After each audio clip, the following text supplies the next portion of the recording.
Hi, it's me, Shieh-Chi. Thank you for joining me. I'm having such a good time today, and I thought that I would talk about why one would need a coach. That's what I am after all.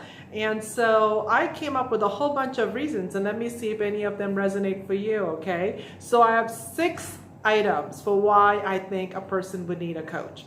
So the first one, well, let me read all 6 of them to you first, and then I'll break it out and tell you why I think they're reasons to get a coach.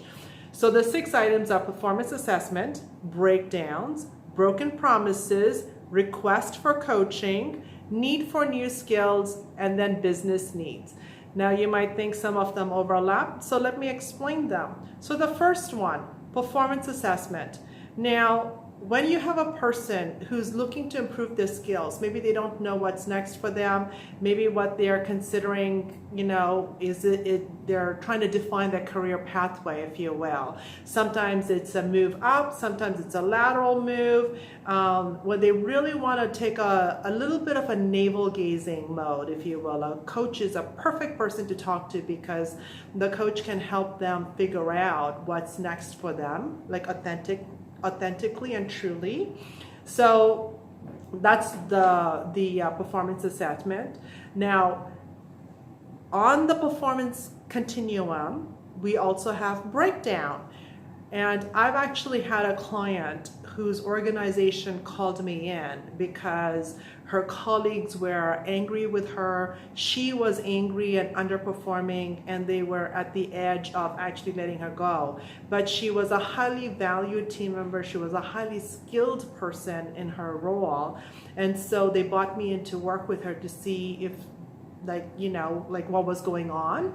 And so in the coaching relationship, I found out that we found out, and she found out for herself, like she really articulated for herself that she had a lot of unfulfilled dreams and expectations that were not being fulfilled in her job. And so our role, like our relationship, really defined that perhaps work was just work and not the place for, personal dreams and aspirations. And so she actually started doing more interesting, like activities that interested her outside of work.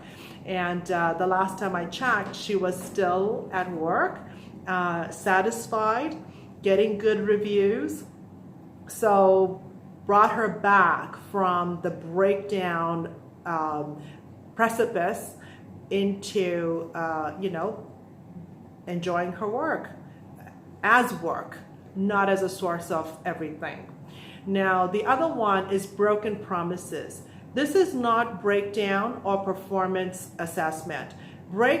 So broken promises is very specifically around individuals not keeping their promises at work and trying to delve into what the source is of that. So when I say broken promises, their projects don't come in on time. They make a promise that they're going to do something by when, and it's never done by when. And so you as a manager or as a colleague have to keep cycling back to them 2 or 3 times or more, right? So here's a person who's not clearly in breakdown, not in a performance assessment mode, but can't seem to manage their work. And we all know business is driven by timelines. So this is an issue. And a good coach can work with somebody to figure out what's going on and create plans and systems to have that person be more effective. Now, sometimes when you have a high-performing individual, somebody who perhaps have been in sports before, they know the value of a good coach. And so people sometimes ask for coaching. And if that person is asking for coaching, I highly recommend you listen to them and get them a coach because they're looking to elevate their performance to the next level. And usually this elevation will be exponential rather than incremental. So if there's a request, I say go for it. Now, need for new skills. You know, what comes to mind is when a person takes on a huge project that's maybe across the organization, and they need to leverage new skills such as influencing skills. So not on the technical side, but on the soft side. Maybe it's a technical person taking on the role because of the project itself, but no, all of a sudden they have to leverage new muscles in terms of getting it off the ground. And the last one is business needs.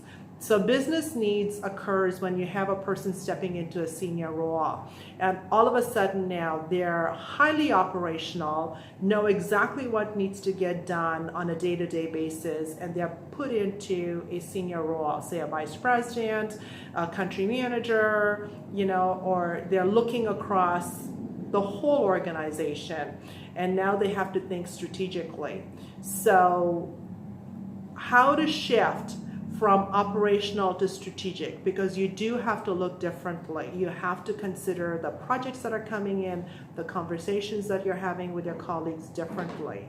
And I find this space very exciting, and I've worked with individuals to help them look more strategically. So the 6 areas of when to get a coach is performance assessment, breakdowns, broken promises, request for coaching, need for new skills, and business needs. If any of these pop up on your radar, please look for a coach. And on my next video or vlog, I'm going to talk about choosing a coach you can work with that will enhance your skills and move you to the next level.